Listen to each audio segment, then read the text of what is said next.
आगे धीरे धीरे हम बातचीत जरूर करेंगे। हमारे साथ हमारे मेहमान भी जुड़ते जाएंगे। उत्तर प्रदेश में बीजेपी 8 और एसपी 5 पर आ गई है। पोस्टल बैलेट की गिनती भी शुरू हो गई है। उत्तर प्रदेश में बीजेपी 8 और एसपी 5 सीट पर आ गए तो शुरुआती रुझान आना शुरू। और यह तस्वीर आपके सामने सबसे पहले उत्तर प्रदेश की बात कर रहे हैं। उत्तर प्रदेश में बीजेपी 8 सीटों पर आगे चल रही है तो समाजवादी पार्टी 5 सीटों पर आगे चल रही है। इन्हीं पर हमारी नजर आएगी। नेहा बग्गा बीजेपी से, प्रखर वक्ता हमारे साथ जुड़ रही है संगीता शर्मा कांग्रेस से, और साथ ही साथ डॉक्टर सत्यप्रकाश शर्मा वरिष्ठ पत्रकार हमारे साथ जुड़ रहे हैं। सबसे पहले किसी भी पॉलिटिकल एंगल पे जाने से पहले सत्यप्रकाश जी, इन चुनावी रुझान जो है, शुरुआती रुझान आना शुरू हो गए। इन शुरुआती रुझानों पर बात करें तो एग्जिट पोल से इतर समझते हैं या उसके भीतर समझते हैं? जी जी जी विजय जी, देखिए, पहले तो अभी केवल पोस्टल बैलेट की गिनती भी शुरू नहीं हुई है जी क्योंकि 8 बजे तक शुरुआत है, तो अभी मैं कुछ नहीं कह सकता या कोई भी एक्सपर्ट इस बारे में नहीं कहा जा सकता। हालांकि जो पोलस्टर्स जो प्रिडिक्टेड किया है उसके हिसाब से बीजेपी यूपी में आगे जानी चाहिए, जैसा कि दिख भी रहा है।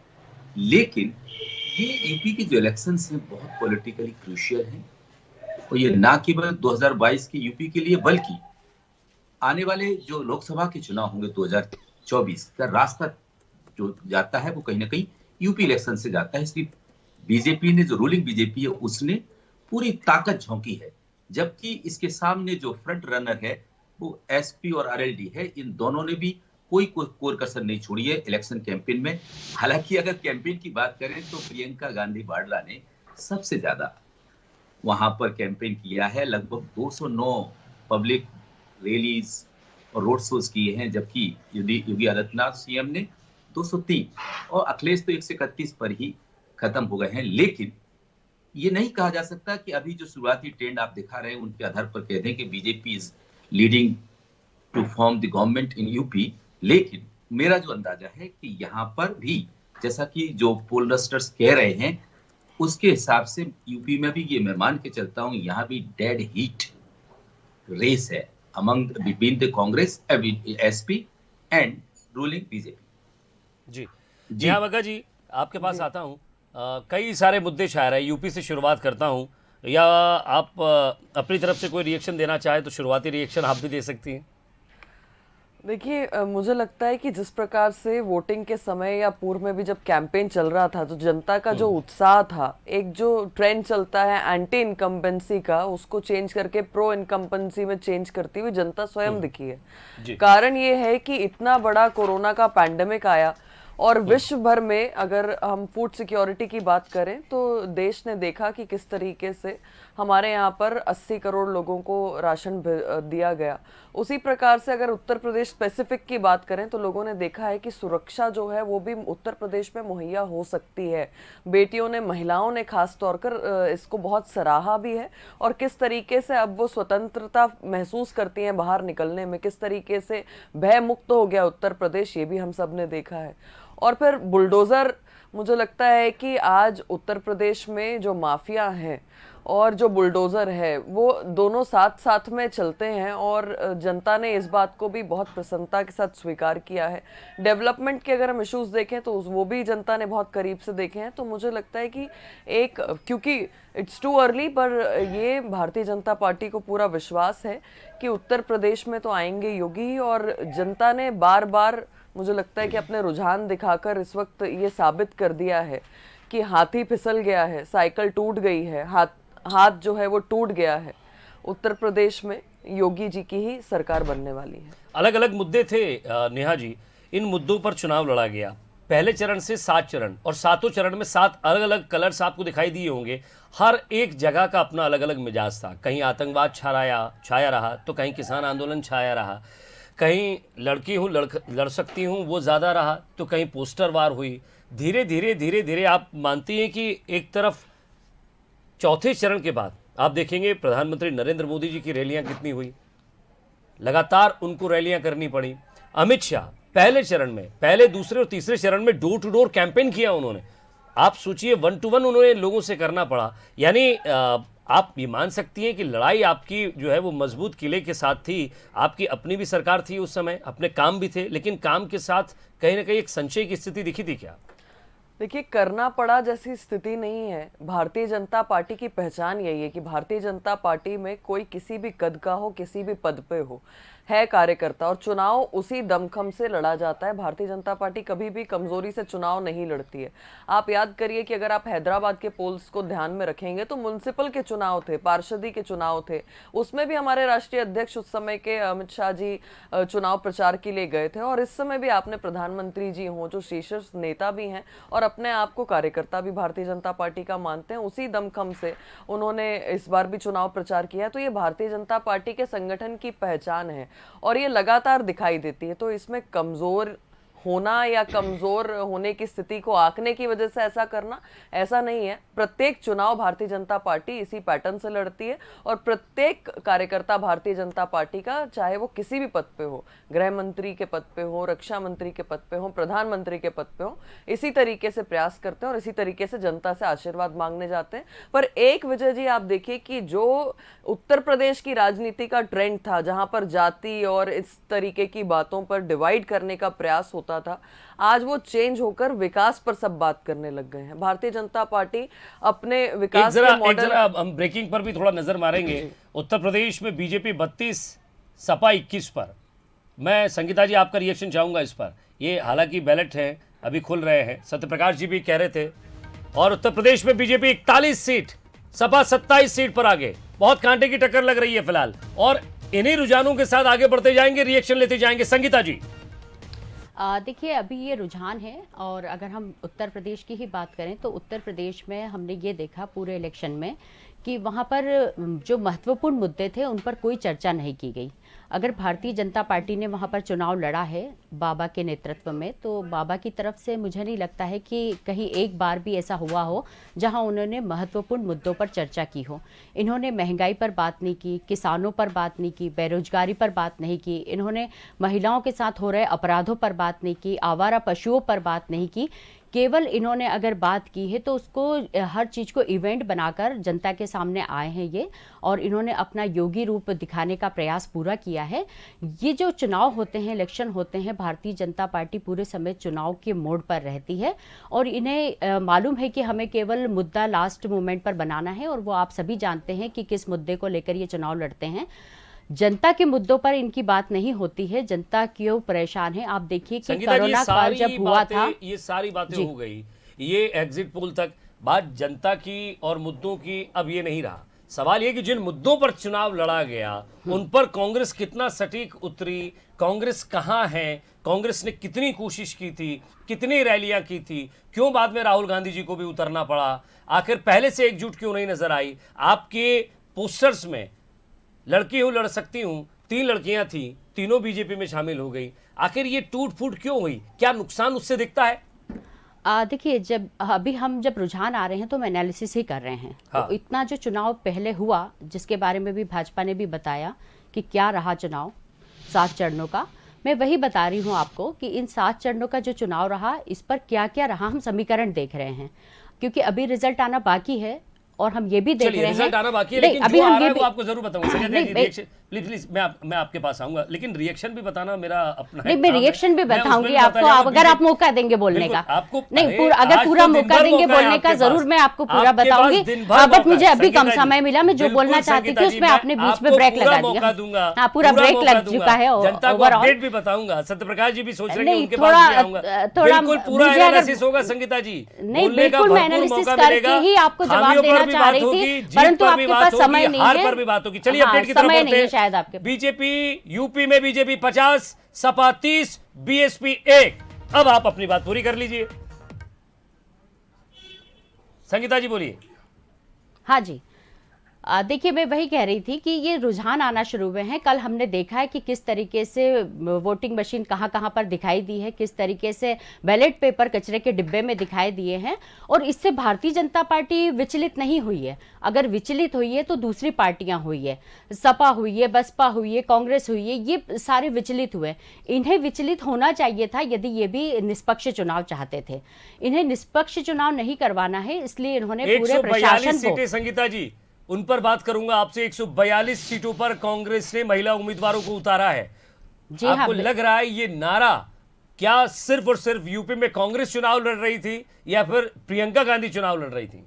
देखिए, प्रियंका गांधी जी ने नारा दिया था लड़की हूं लड़ सकती हूं, और उन तमाम महिलाओं को टिकट दिया था वहां से जो लड़की हूं लड़ सकती हूं के लिए आगे आई। उन्होंने कहा कि हम चुनाव लड़ेंगे, तो उन्होंने जो अपना बताया कि हम किस तरीके से चुनाव को लड़ सकते हैं, इसलिए उन्होंने वहां पर उन्नाव पीड़ित महिला को भी वहां पर उन्होंने टिकट दिया है। और किस तरीके से हमने इस पूरे कैंपेन को वहां पर चलाया, क्योंकि यूपी में आप देखिए महिलाएं असुरक्षित हैं, महिलाओं की सुरक्षा के बारे में कोई बात नहीं करता है वहां पर।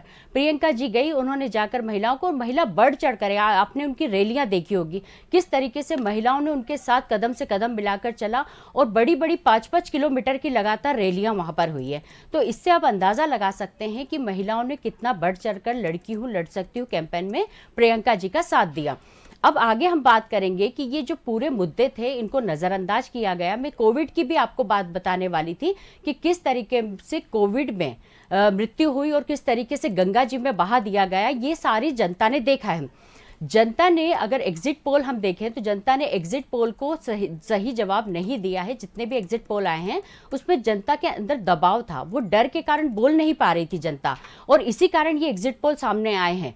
खुलकर जो रिजल्ट सामने आएगा वो अलग होगा, और एग्जिट पोल का जो रिजल्ट आया है वो अलग होगा, क्योंकि इसके पीछे दबाव था, इसके पीछे डर था। जनता के अंदर एक भय का वातावरण था कि यदि हमने बोल दिया कि हमने किसको वोट दिया है तो वो उस डर की वजह से वो सही एग्जिट पोल नहीं आए हैं। नेहा बग्गा जी, ऐसा कोई भय पैदा किया था क्या? देखिए ये विजय तो जी, मैं तो देखिए, आपको एक पंक्ति में इसको समराइज करके बता देती हूँ कि यूपी का जान गया है हर तबका कि परिवारवाद की पूंजी है पोती प्रियंका, और यही कारण है कि लड़की हूं लड़ सकती हूं तो टोटल फेल हो गया। आपने खुद बताया कि पोस्टर पर जितनी लड़कियां थी उनने स्वयं बता दिया कि पोस्टर पर तो लगाया, पर सशक्तिकरण के लिए चुनाव लड़ाने के लिए आयातित 2-4 दिन पहले कांग्रेस में आए महिलाओं को चुनाव लड़वा दिया गया।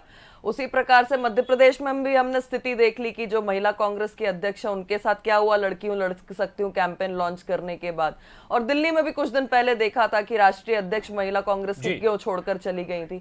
तो कांग्रेस में महिला लड़की जो है वो सिर्फ पोती प्रियंका ही हो सकती है, बाकी महिलाओं का कोई सम्मान नहीं है। यूपी से हमारे विशेष संवाददाता आलोक राय हमारे साथ जुड़ रहे हैं। आलोक, आपके पास भी आएंगे। नेहा बग्गा जी, आप अपनी बात पूरी कीजिएगा। देखिए, बहुत स्पष्ट है कि जिस तरीके से 5 साल काम हुआ है, यही माना जाता था कि एक सरकार आने के बाद 5 साल वो टर्म रिपीट नहीं कर पाती है, पर यहाँ पर जहाँ पर जनता का उत्साह दिखा है, जनता योगी और मोदी जी के साथ दिखी है। आप चौतरफा देखिए कि मोदी योगी की चर्चा पूरे प्रदेश भर में होती रही है, और जनता ने बहुत उत्साह दिखाया है। खासतौर पर महिलाओं ने बहुत उत्साह दिखाया, क्योंकि वे जानती हैं कि केंद्र की और राज्य की सरकार मिलाकर उनके लिए जो संभव हो सकता था वो सारे कार्य किए हैं। तो क्योंकि एग्जिट पोल के रिजल्ट्स हमने देखे हैं जो आप लोगों ने दिखाए एक अपडेट के साथ चलता हूं। शुरुआती रुझान, कई बार हमें भी टोका जाता है जल्दबाजी मत कीजिएगा, जल्दबाजी मत कीजिएगा, लेकिन क्या करें साहब, ब्रेकिंग के साथ हमें भी आगे बढ़ना पड़ता है। उत्तराखंड में बीजेपी 22, कांग्रेस भले ही शुरुआती है लेकिन शुरुआती स्पीड से ये समझने की कोशिश करते हैं कि यही स्पीड आगे बने रहेगी क्या। नेहा बग्गा जी, इस पर रिएक्शन चाहूंगा उत्तराखंड को लेकर। धामी ने तो मौन व्रत धारण कर लिया है, उन्होंने कहा है कि जब भी रिजल्ट पूरे तरह से आ जाएंगे तभी मैं कुछ कहूंगा। यहाँ आपने बहुत बदलाव किए उत्तराखंड में, मैदानी इलाकों में और पहाड़ी इलाकों में बहुत ज़्यादा खुश नहीं थी बीजेपी, अपने संगठन को मजबूत करने में लगी हुई थी। कई जगह आपने लगातार देखा होगा कि उत्तराखंड के इलाकों में आपसी गुटबाजी के कारण थोड़ा बहुत नहीं, बहुत ज़्यादा आपको मुश्किलों का सामना करना पड़ा है बीजेपी को वहाँ। विजय जी, देखिए, भारतीय जनता पार्टी निरंतर काम करती है। हम कहीं पर किसी सीट पर चुनाव हारते हैं तो तुरंत समीक्षा करके वापस ग्राउंड पर जनता के बीच में पहुंच जाते हैं। कहीं चुनाव जीते रहते हैं तो भी उसकी समीक्षा लगातार करते रहते हैं कि और क्या बेहतर हो सकता है। और जिस तरीके से मैंने आपको बताया कि पूरे 5 राज्यों में, जहां पर जिसमें से 4 में भारतीय जनता पार्टी की सरकार थी, दोबारा से जनता ने एंटी इनकम्बेंसी छोड़ प्रो इनकम्बेंसी का जो है उत्साह दिखाया है। पर क्योंकि आप कह रहे हैं और मैं भी इससे सहमत हूं कि एग्जिट पोल के जो रिजल्ट्स हमने रुझान देखे हैं वो एक तरफ है, पर आज जब एग्जैक्ट पोल का दिन है, थोड़ा सा इंतजार करना चाहिए। शाम होते होते तक आप देखेंगे कि भारतीय जनता पार्टी प्रचंड बहुमत के साथ जीत शाम होते होते कौन शपथ की तरफ बढ़ सकता है? हालांकि वो चेहरा ज़रूर आ जाएगा कि किस पार्टी का कौन मुख्यमंत्री जो है बनने वाला है, या किसकी तस्वीर बनते हुए नज़र आ रही है, किसके चेहरे पर खुशी है, किसके चेहरे पर खुशी नहीं है। मैं सत्यप्रकाश जी आपकी तरफ आता हूँ, उत्तराखंड को लेकर बात करूँगा। उत्तराखंड में बीजेपी ने अपनी पूरी संगठन के लिए इंजीनियरिंग पहले से शुरू की थी, लेकिन राह आसान नहीं थी, कोशिश पूरी की थी। देखिए विजय जी, आपको बताएं उत्तराखंड की जो स्थिति है 2000 में उत्तराखंड अस्तित्व में आए, अगर इसकी हिस्ट्री में जाती तो तब से आज तक जितने भी चुनाव हुए वहां पर एक बार कांग्रेस, एक बार बीजेपी, एक बार कांग्रेस, एक बार बीजेपी। आज जो 2022 के चुनाव में हम उत्तराखंड को देख रहे हैं, तो वहां पर जो स्थिति निर्मित होती है वो कहीं ना कहीं दोनों पार्टी में बहुत कांटे की टक्कर है। ये जो आप जो दिखा रहे हैं अभी, जो ट्रेंड दिख रहा है, ये ट्रेंड केवल उनका होता है जो स्टेट गवर्नमेंट के या सेंट्रल गवर्नमेंट के कर्मचारी होते हैं, उनका ट्रेंड है ये। उनके ट्रेंड के आधार पर हम ये नहीं कह सकते कि यहाँ पर कौन पार्टी सत्ता में की ओर जा रही है। तो टक्कर वहां पर भी, क्योंकि आपने देखा होगा संगठन में बहुत बड़ा बदलाव के साथ साथ सरकार में भी बहुत बड़ा बदलाव किया गया है।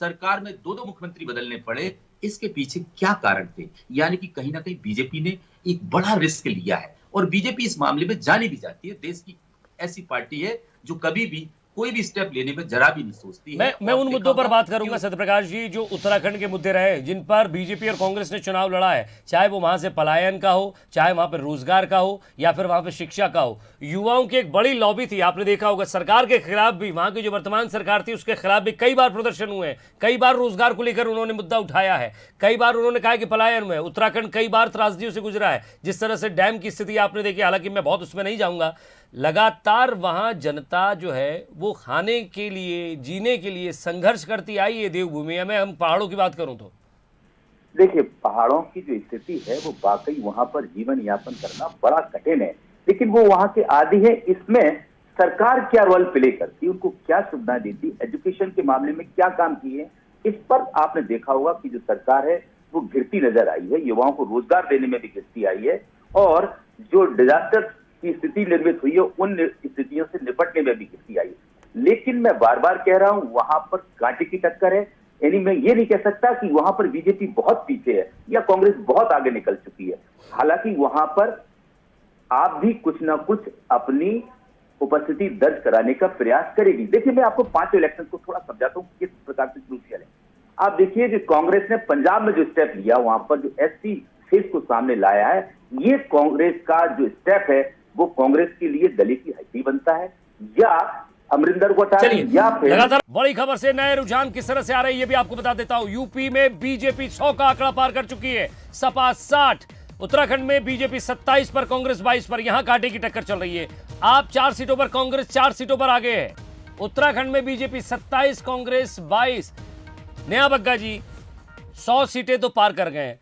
मैं फिर कह रहा हूं जल्दबाजी है, लेकिन आप भी यही कहेंगे, सत्यप्रकाश जी भी यही कह रहे थे कि जल्दबाजी है, लेकिन रेस का मजा यही है कि आप दौड़ते जाएं, लड़ते जाएं, बात करते जाएं। नहीं, निश्चित ही जल्दबाजी तो है, पर उसके साथ में मुझे लगता है कि ये चुनाव के दौरान ही पता चल जाता है विजय जी कि किस तरफ जो है जनता का रुझान है। और मैंने आपसे कहा कि जो मोदी जी की केंद्र की योजनाएं हैं, और जिस तरीके से पैंडेमिक में चाहे फूड सिक्योरिटी की बात हो, चाहे जनता के लिए वैक्सीनेशन उपलब्ध कराने की बात हो, देश में स्वदेशी वैक्सीन बनाने की बात हो, और जो इस तरीके के स्टेट लेवल पर मुद्दे आए हैं, चारों राज्यों में जहां पर भारतीय जनता पार्टी की सरकार थी, पूर्ण बहुमत के साथ फिर से वहां पर सरकार आएगी। और पंजाब में भी मुझे लगता है कि एक अच्छी बढ़त के साथ भारतीय जनता पार्टी वहां पर दिखाई देगी। मैं फिर लौट के यूपी पर आता हूं। संगीता जी, लड़ाई बराबर की चल रही है, आप भी यही कहेंगी, शुरुआती रुझान है, लेकिन क्या करें, बात तो करना है। इन शुरुआती पर भी करें, लेकिन करना तो जरूरी है।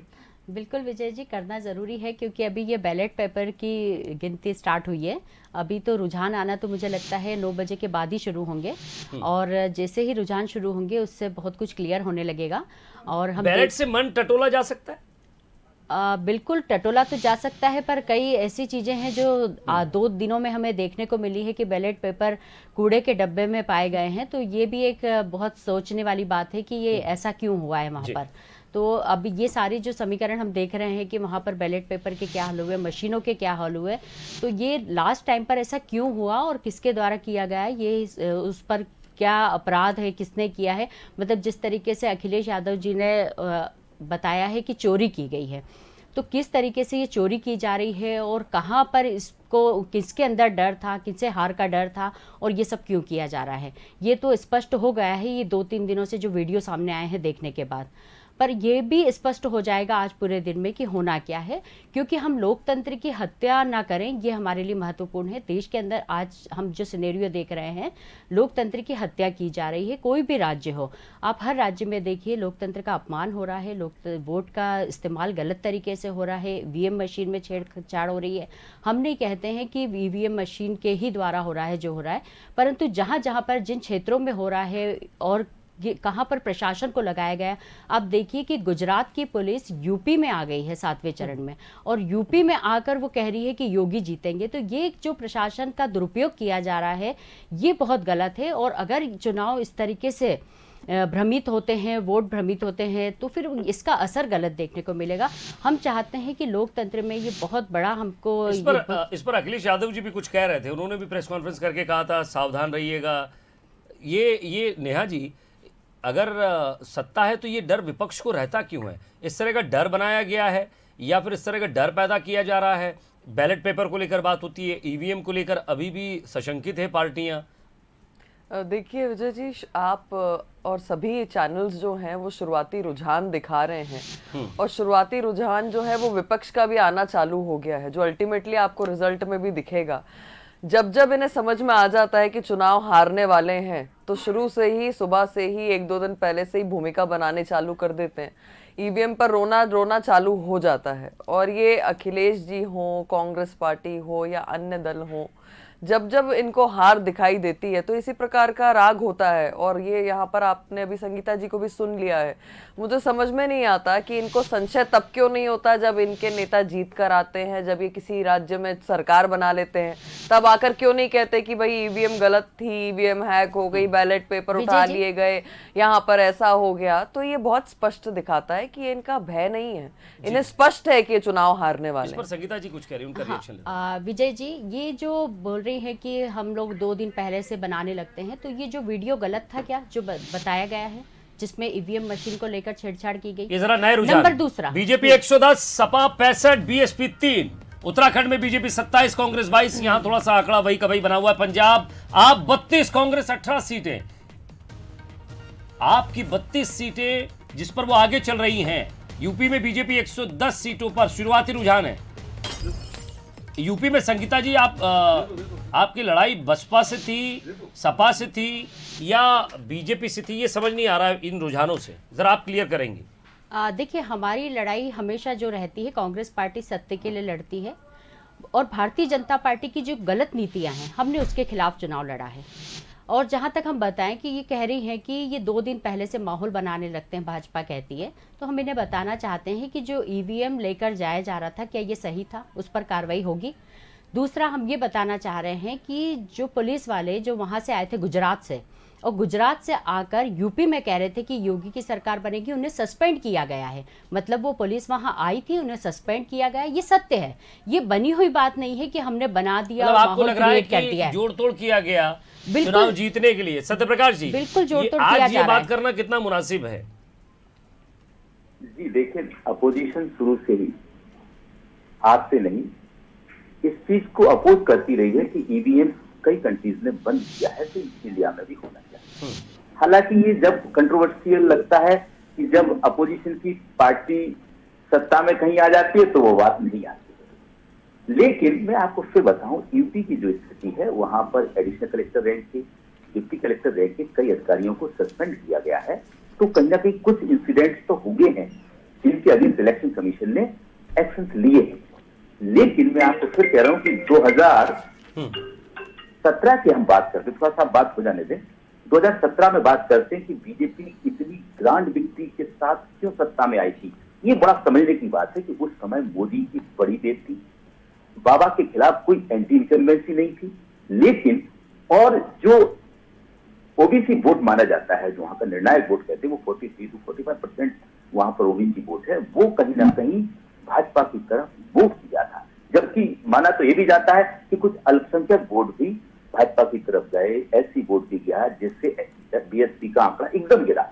लेकिन आज थोड़ी सी स्थिति कुछ अलग है, क्योंकि सपा ने प्रयास किया है कि वहां की ओबीसी वोट को, यादव वोट के साथ साथ जो अदर कास्ट कम्युनिटीज की जो ओबीसी कास्ट है, उनको भी कहीं ना कहीं पोलराइज करने का प्रयास था। ये पोलराइजेशन कितना होता है, वहां पर स्टे कैटल और अनएम्प्लॉयमेंट तो बड़े इश्यूज रहे हैं, जिन पर कहीं ना कहीं दोनों पार्टीज ने, जो अपोजिशन पार्टी, उन्होंने फोकस किया है। कांग्रेस की थोड़ी सी बात कर लेते हैं। वहां कांग्रेस बेसिकली, प्रियंका गांधी वाड्रा ने भी ये बात बार बार कही है कि वो वहां पर सत्ता की लड़ाई में नहीं है, वो सिर्फ और सिर्फ वहां संगठन को मजबूत करने में है। इसीलिए उन्होंने महिलाओं को आकर्षित कर ये स्टेप लिया था कि बेटी हूं, लड़ सकती हूं, ये कैंपेन चलाया।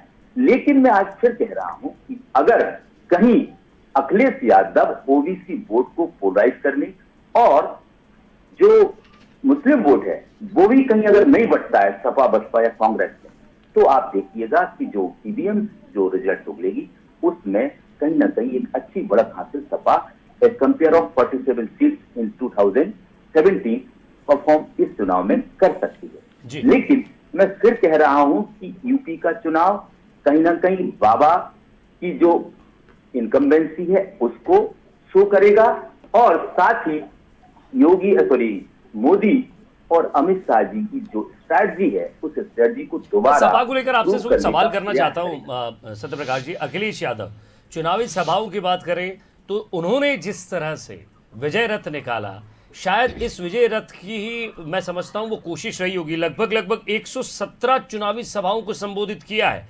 14 रोड शो किए उन्होंने, बाकी पार्टियां भी थीं वो भी लगी हुई थी। अखिलेश यादव जिन्होंने आखिर में एक थोड़ा सा सोशल और पारिवारिक ट्रम्प कार्ड भी उन्होंने खेला, पिता को लेकर भी आए, पिता को भी साथ में वो रोड शो में लेकर गए। इन सारे तमाम मुद्दों पर जो अखिलेश यादव का एक एग्रेशन दिखा है, देखिए आप बाकी पार्टियों ने चुनाव लड़ा है, आप उन्हें नकार नहीं सकते, आप उनको करीब से समझ सकते हैं कि उनके चुनाव लड़ने का एक नया पैतरा क्या था। जी देखिए, सपा ने जो स्टेप लिए हैं या जो उसकी स्ट्रेटजी थी वो वाकई कहीं ना कहीं अपने ओबीसी वोट को और अल्पसंख्यक वोट को फोकस किया है। ये बात पक्की है कि वहां पर जो एससी वोट है वो बिल्कुल नीचे गिरता चला गया बसपा के लिए, क्योंकि बसपा में सेल लगाना कहीं ना कहीं ये निश्चित आपको देखता है कि ये शो करता है कि कहीं ना कहीं बसपा का वोट तोड़ने में सपा सफल हुई है और मुस्लिम वोटों को उन्होंने तोड़ने नहीं दिया है। अगर इसमें अखिलेश सफल होते हैं, आप देखो छोटे छोटे दल दिखे, अपना दल, अल्पसंख्यक वोट कहां गया होगा, जरा इस पर हम थोड़ी सी चर्चा कर ले। अल्पसंख्यकों का वोट कहां गया होगा, क्योंकि बीजेपी ये मानती है फुल मेजोरिटी में वो जब आती है तब ये कहती है कि हम सबके साथ हैं, लेकिन बहुत ज्यादा एक्सेप्ट नहीं करती कि अल्पसंख्यकों का वोट उनके पास आता है। देखिए, यूपी में जो वहां के चीफ मिनिस्टर ने जो स्टेप लिए हैं, उनकी सत्ता में रहते हुए वो स्टेप कहीं ना कहीं वहां के मुस्लिम को रास नहीं आए, जिसके कारण ऐसा माना जाता रहा है, या हम लोग भी जो देखते हैं, पढ़ते हैं, या सामने जो चीजें रिपोर्ट आती हैं उन पर ये देखते हैं कि भाजपा को अब की बार अल्पसंख्यक का बिल्कुल भी सहारा नहीं मिला है। लेकिन अल्पसंख्यक ने भी ये सोचा है, उनके अंदर एक बात चली कि जहां पर बीजेपी की अगेंस्ट जो लोग हैं, यानी कि जो पार्टी बीजेपी को टक्कर दे रही है उसको वोट करो। पहले क्या होता था कि सपा में, कांग्रेस में, बसपा में या कुछ अन्य क्षेत्रीय दलों में उनका वोट बढ़ जाता था, जिससे उनके वोट का जो इम्पैक्ट पड़ना चाहिए अगेंस्ट टू बीजेपी वो नहीं मिल पाता था। इस बार ये जरूर देखने को मिला है कि उन्होंने उस पार्टी को वोट किया है जो भाजपा को। इसी पर मैं नया बग्गा जी आपका रिएक्शन चाहूंगा, क्योंकि चुनाव लड़ने के कई तरीके हैं, लेकिन उन तरीकों के साथ इस बार जो यूपी में चुनाव लड़ा गया, मुद्दों को लेकर चुनाव लड़ा गया, जाति को लेकर चुनाव लड़ा गया, आतंकवाद को लेकर चुनाव लड़ा गया, भगवान को लेकर चुनाव लड़ा गया, भगवा को लेकर चुनाव लड़ा गया, कॉरिडोर्स को लेकर चुनाव लड़ा गया, यहाँ सड़क, बिजली, पानी को लेकर चुनाव नहीं था। देखिए, पूरे चुनाव के समय आपने देखा होगा कि भारतीय जनता पार्टी ने जो कार्य किए हैं पिछले 5 सालों में, उसके बारे में चर्चा रही है, और ये जनता ने स्वयं खुद आगे बढ़कर की है, क्योंकि वो काम उनको दिखा है। उनको दिखा है कि जिस तरीके से एक आतंक का माहौल होता था, गुंडागर्दी होती थी, उससे महिलाओं को आज सुरक्षा मिली है, वो भयमुक्त अपने आप को महसूस करती हैं। जनता ने ये भी देखा है कि जो फ्लाईओवर और इन सब चीज जो भ्रष्टाचार की भेंट चढ़ जाते थे, आज वो बनकर तैयार हो गए हैं। जनता ने ये भी देखा है कि इंटरनेशनल एयरपोर्ट जो है वो उत्तर प्रदेश के अंदर आ रहा है और तेज गति से उसका कार्य हो रहा है। जिस कॉरिडोर की आपने बात की, वो कॉरिडोर बनाने का काम भी भारतीय जनता पार्टी की सरकार ने किया है।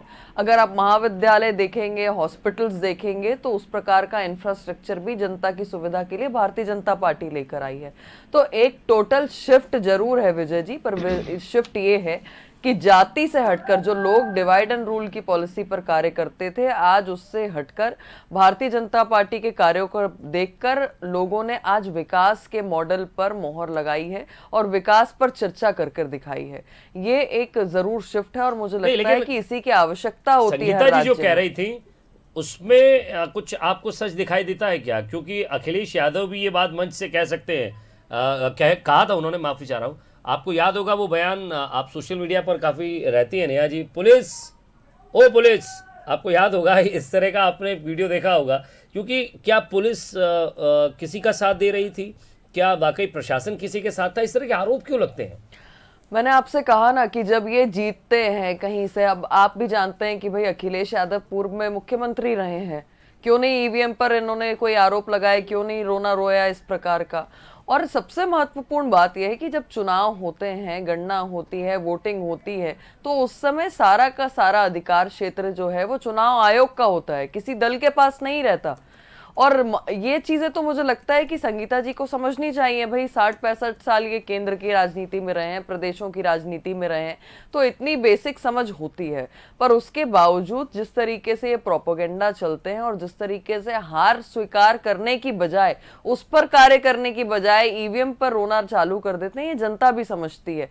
मैं तो इनसे पूछती हूँ कि भाई जिन राज्यों में सरकार है, क्या ईवीएम को आप लोग ने हैक करवा लिया? क्या वहां से बैलेट पेपर उठवा लिए? क्या आपने में कोई बदलाव करवा लिया चुनाव की मशीनरी में? या आपने तय कर लिया क्या कि कहां की पुलिस आकर कार्य करने वाली है, कौन सिक्योरिटी में रहने वाला है? ये सब तो चुनाव आयोग के हक में चीजें होती हैं और चुनाव आयोग तय करता है कि कहां पर कौन सी मशीनरी लगानी है और क्या सिस्टम से काम। संगीता जी, जब प्रियंका गांधी से ये सवाल पूछा गया था कि अगर आपको जरूरत पड़ी साथ लेने की, तो उन्होंने कहा था कि हमारे पास सारे विकल्प खुले हैं, रिजल्ट आने के बाद हम विकल्पों पर चर्चा करेंगे।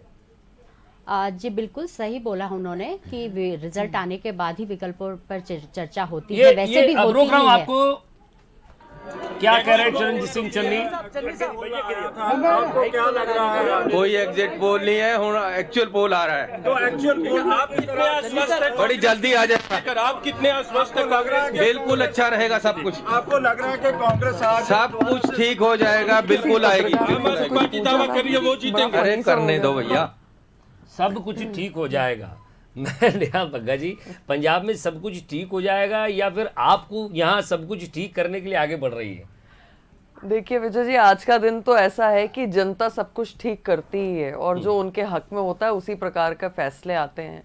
तो अब चन्नी साहब हो या जिन्होंने भी मेहनत करी है, जो भी चुनाव में गए हैं, मुझे लगता है कि सभी पॉजिटिव होते हैं और शाम तक इसलिए इंतजार भी करने की जरूरत है। सत्यप्रकाश जी, पंजाब में सब चंगा सी कि कुछ परिवर्तन है? जी जी जी जी, देखिए पंजाब में ये पंजाब की पब्लिक में बड़ी चीज सामने देखने को आई कि झाड़ू चल गया, झाड़ू लग गया, यानी झाड़ू वाले। और इस वक्त बड़ी खबर रोक रहा हूं सर आपको, उत्तराखंड में बीजेपी 30 सीटों पर आगे चल रही है, कांग्रेस 28 सीटों पर, आप 39 सीटों पर, कांग्रेस 20 सीटों पर आगे। जरा इनकी तरफ भी अपडेट हमारी रहेगी। फाजिल नगर से स्वामी प्रसाद मौर्य आगे, गोरखपुर से योगी आदित्यनाथ आगे चल रहे हैं, करहल से अखिलेश यादव आगे चल रहे हैं, अपनी सीट से आगे चल रहे हैं वो, नोएडा से पंकज सिंह आगे। चलिए सत्यप्रकाश जी, आप अपनी बात कंप्लीट कीजिएगा। जी जी, देखिए पंजाब के साथ साथ एक महत्वपूर्ण बात मैं आपको यहाँ बताने जा रहा हूँ, तो इनको कांग्रेस के लिए बहुत ही इंपॉर्टेंट है। इस चीज मणिपुर और गोवा में कांग्रेस सिंगल लार्जेस्ट पार्टी थी, बावजूद भी कांग्रेस के मिसमैनेजमेंट के कारण दोनों जगह कांग्रेस की सत्ता नहीं बन पाई। ठीक उसको सुधारने के लिए, हालांकि मध्य प्रदेश में स्थिति भी वैसी थी। अगर मध्य प्रदेश में 109 और 114 भाजपा कांग्रेस के बीच में इतनी सीट्स आई थी, अगर वो जो 4 इंडिपेंडेंट और 3 सपा बसपा की सीट ले लेते तो भाजपा की सरकार उस समय भी बन सकती थी, लेकिन कांग्रेस ने वहां एक अच्छा मैनेजमेंट का प्रदर्शन करते हुए सरकार बनाई, हालांकि बाद में वो गिर गई। तो आपको एक चीज यहां देखने को मिलेगी कि अगर कांग्रेस ऐसा ही माहौल दोबारा अगर कहीं गोवा और वहां पर करके बैठी तो निश्चित रूप से या ये चीज आपको उत्तराखंड में भी देखने को मिलेगी। तो कांग्रेस को इस चुनाव से पुराने चुनाव की भूलों को सुधारने का एक बड़ा मौका, अपने मैनेजमेंट को शो करने का बड़ा मौका मिलेगा। लेकिन पंजाब के लिए एक बड़ी बात कहना चाह रहा हूं, अगर पंजाब में आपकी सत्ता आती है तो देश की राजनीति में बड़ा हलचल आएगा, क्योंकि भाजपा के अगेंस्ट जिस बड़ी नेशनल पार्टी को माना जाता था कांग्रेस को, वो कांग्रेस के लिए सबसे बड़ा सेटबैक होगा, क्योंकि आज जो कांग्रेस की जगह है वो कहीं ना कहीं आप मुझे लगता है संगीता जी के पास चलूंगा, वहां समय कम मिला था। आपने बहुत बड़ी बात कही कि अगर पंजाब में, संगीता जी आप इस पर रिएक्शन दीजिएगा अपना, अगर पंजाब में आम आदमी पार्टी जीतती है तो 2024 के लिए बीजेपी के लिए क्या एक नया रास्ता, एक नई लड़ाई का रास्ता निकलता है? क्योंकि आपको एक पार्टी एक जगह नहीं 2 जगह टक्कर दे चुकी है। यहाँ जिस तरह की स्थिति हम देख रहे हैं, शुरुआती रुझान है, आप फिर कहेंगे जल्दबाजी है, लेकिन जल्दबाजी में भी कुछ तो हाथ लगा, कुछ तो सामने आ रहा है, तस्वीर तो कुछ सामने बनती हुई नजर आ रही है। पंजाब के इन आंकड़ों पर मैं बात करूं, आम आदमी पार्टी और कांग्रेस, वहां ठीक से कांग्रेस नहीं लड़ पाई। देखिए वहाँ तो कांग्रेस ने ही चुनाव लड़ा है, आम आदमी पार्टी तो वहाँ पर बाद में आई है, बीजेपी वहाँ पर थी। आप देखिए किसान आंदोलन जो हुआ था, आज भी आप देखिए किसान आंदोलन में राकेश टिकैत जी के जो बयान आए हैं वो खुलकर आप सुनिए कि किस तरीके से लोकतंत्र के साथ चोरी हो रही है, किस तरीके से लोकतंत्र की हत्या की जा रही है, इस पर ध्यान देना ज़रूरी है। हम अगर पंजाब की बात करें तो अभी ये रुझान है, आप देखिएगा पंजाब में कांग्रेस की ही गवर्नमेंट बनने वाली है। पूरी जनता ने बढ़ चढ़कर कांग्रेस का साथ दिया है। खुशी दिखी थी क्या चन्नी जी के चेहरे पर जब वो अपना रिएक्शन दे रहे थे? मैं अगर पीसीआर से कहूँगा, अगर वो चला सकें, उनके पास कहीं रखा हो वो, तो जब वो बात कर रहे थे, देखिए रुझान से पहले भी एक चेहरा होता है, एग्जिट पोल के बाद भी एक चेहरा होता है, और धीरे धीरे धीरे चेहरे पर जो कलर्स आते हैं ना, इससे समझा जा सकता है। और मैं समझता हूँ आप बड़ी भावुक महिला हैं, आप इसको बहुत अच्छे से बताएंगी कि चेहरों के इस कलर को क्या समझा जाए। देखिए एक चेहरे पे कई चेहरे लगा लेते हैं लोग, इस पर तो मैं कुछ नहीं कहना चाहूँगी क्योंकि चेहरे नहीं बता सकते, क्योंकि जो आएगा रिजल्ट ही बता सकता है। चन्नी जी का मूड उस समय क्या था और कौन सा क्रॉस क्वेश्चन उनसे कर लिया जा सकता था, तो उसको लेकर वो बड़े सजग थे। इस वजह से मुझे ऐसा लगा उनके चेहरे से कि वो अभी ऐसा कोई कॉमेंट नहीं करना चाहते हैं जो रिजल्ट से पहले वो कर दें, तो उन्होंने अभी धैर्य बनाए रखा है, ये उनके चेहरे से दिखाई दे रहा था। आखिरी कमेंट आपका लूंगा मैं, पंजाब और यूपी के लिए कितनी आश्वस्त हैं आप? देखिए पंजाब में कांग्रेस की सरकार बन रही है, इससे हम बिल्कुल आश्वस्त हैं। जहाँ तक बात है यूपी की, यूपी में भाजपा को बहुत बड़ी टक्कर दी है कांग्रेस ने, जो कि प्रियंका गांधी जी ने जिस तरीके से महिलाओं के कैंपेन चलाया है, पूरी महिलाएं यूपी की कांग्रेस के साथ है, और रिजल्ट आने पर जो है सब कुछ क्लियर हो जाएगा। रुझान बीजेपी 112 सीटें, सपा 81, बीएसपी 5। यूपी में लड़ाई थोड़ी तेज चल रही है। नेहा बग्गा जी, देखिए आपके शुरुआती रुझान दिखा रहे हैं, पर मुझे लगता है कि फिर से अगेन वो बहुत शुरुआती हैं। शाम होते तक निश्चित ही भारतीय जनता पार्टी की सरकार बनेगी चारों राज्यों में दोबारा। और पंजाब में क्योंकि पहली बार ऐसा हुआ है कि हम अधिक सीटों पर लड़े हैं, अभी तक गठबंधन करके जिस तरीके से एक परसेंटेज होता था वो कम होता था, पर इस बार पंजाब में भी भारतीय जनता पार्टी का एक परफॉर्मेंस अच्छा होगा, क्योंकि कार्यकर्ताओं ने पूरे बहुत अच्छे तरीके से, जिस तरीके से एक विजन को लेकर पंजाब में कार्य किया है, वो जनता कहीं ना कहीं स्वीकार करती हुई दिखी भी है। और जहां तक है कांग्रेस पार्टी की बात, तो हमने देखा है कि चाहे इनका राष्ट्रीय नेतृत्व हो या राज्यों का नेतृत्व हो, उसकी कमी के कारण कांग्रेस पार्टी के खुद के कार्यकर्ता छिटक जाते हैं, वहां की जनता में आक्रोश है, और यही अभी पंजाब के जो शुरुआती रुझान आ रहे हैं वो भी दिखा रहे हैं। आपके साथ शुरुआत में जुड़े तो शुरुआती रुझान भी आपको दिखे हैं, आपसे चर्चा हुई है, सत्यप्रकाश जी भी हमारे साथ बने हुए हैं, तो इस पैनल के साथ एक खास चर्चा रही, और शाम तक जरूर आपसे फोन पर चर्चा होगी, मुद्दों पर चर्चा होगी। संगीता जी, आपसे भी लगातार हम चर्चा करते रहते हैं, बातचीत करते रहते हैं, तो ये शुरुआती रुझान है, बहुत ज़्यादा हम भी एक्साइटेड नहीं होते हैं, बातचीत करते हैं, बातचीत चलती रहेगी। एक बार फिर से आंकड़ों की तरफ लिए चलता हूं आपको। बहुत बहुत शुक्रिया आप तीनों का हमारे साथ जुड़ने के लिए, बातचीत के लिए। तो सीधे आंकड़े अभी क्या आ रहे हैं जरा वो आपको बताते हैं। जो शुरुआती रुझान जो हमारे पास मिल रहे हैं इन पांचों